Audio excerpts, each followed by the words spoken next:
Ang gaganda naman talaga dito sa SM Tongko. Mayroon na silang mga design, guys. So, sa mga taga Bulacan dyan, pwede na kayo pumunta dito. Ayan, guys, kasi December na. Kaya marami talaga kayong makikita dito. At pwede rin kayo mag-selfie. Kaya yan, guys, pinakita ko na sa inyo, guys, kasi mayroon ng taga-camera sa akin. Ang ganda ng mga view dito. Nag-selfie kami dito eh. Ayan, ang ganda. Nakita nyo yung parang teddy bear, guys. Sobrang ganda yan. Ayan, nag-selfie dyan si lolas nyo. Baka akala nyo. Minsan lang naman talaga ako makakapunta dito kapag mayroon lang nag-i-invite sa akin. So, in-invite pa lang nga ako ng aking ka-followers at kakain daw kami sa McDo. So, ayan, malaking appreciate ko talaga sa kanya yung mga taong nagsasabing libre ako. So, 'di ba kahit sino naman matutuwa ka talaga pag nililibre ka kahit McDo man lang ay masaya na yan sa buhay ko. Mababaw lang naman ang aking kaligayahan. So, umakyat na kami sa taas, guys, kasi pupunta nga kami sa McDo at gutom na rin kami.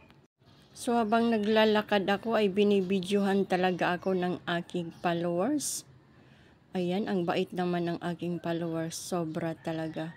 Ikaw na nga ang nilibre, ikaw pa ang kinakamirahan. O, diba, sana all na lang. So, ayan guys, ito talaga yung favorito ko, yung McDo talaga. Bihira lang talaga ako makakapasok dito pag mayroon lang mang libre sa akin. Ay nako, maraming salamat sa naglibre sa akin dito. Dahil wala akong pera pangkain dito. Ay nako, hindi ko kaya. So, ayan guys, lumabas pa si Lola. Napakaganda talaga dito sa labas. Tingnan nyo naman, mahangin. Kaya lang, pag-araw, medyo mainit siya. Pero meron pa rin nakakaupo dito kahit na mainit. Pero maganda ang tanawin dito kung alam nyo guys. So, maraming tanawin.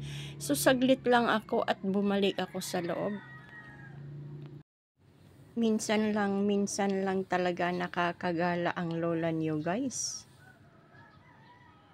Ayan guys, waiting for order. Nag-antay na ako ng order. Ayan lang na. Nag-antay ako ng order guys. For a minutes lang. Maganda talaga dito sa SM Tongko guys. Kasi marami din pwede ma-picturean dito. Pero mas maganda talaga sa SM Tongko. Kasi malawak ang SM doon at malawak ang pasyalan doon kaysa dito. Mas maganda talaga doon. Mas big po doon kaysa dito. Kain tayo guys. Ang aking pagkain. Ang aking pagkain. Minsan-minsan lang. Minsan-minsan lang ako makakain ng ganito. Minsan lang sa buhay ko. Sarap talaga ng ano? Chicken nilagay sa McDo. Saka french fries. Ang sarap. Lalo na yung cockroach. Masarap.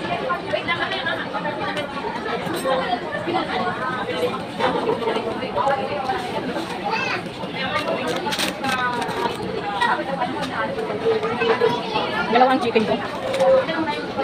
Nabubusog na ako nito.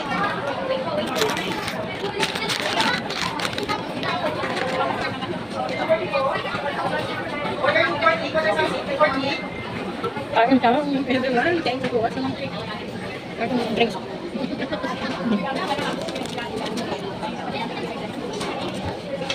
Gutom na. Magalaw na.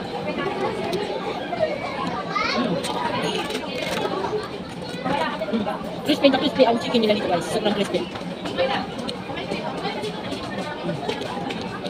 Salamat sa naglibre sa akin. Maraming salamat sa naglibre sa akin. Thank you so much. Maraming bigay. Followers ko, naglibre sa akin followers ko.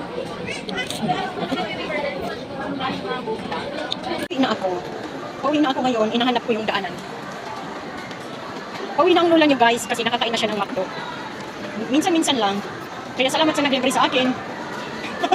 Naglibre sa akin. Followers ko. Kaya ayun, maraming salamat dahil pinakain ako ng McDo. Sana all, di ba? Nakakatuwa kaya. Masaya ako pag may nanglilibre sa akin. As in talaga masaya. Pero sa totoo lang guys, mas maganda talaga yung SM Fairview kaysa dito sa SM Tongko. Maliit lang to. Hindi siya malawak. So ipapakita ko sa inyo guys.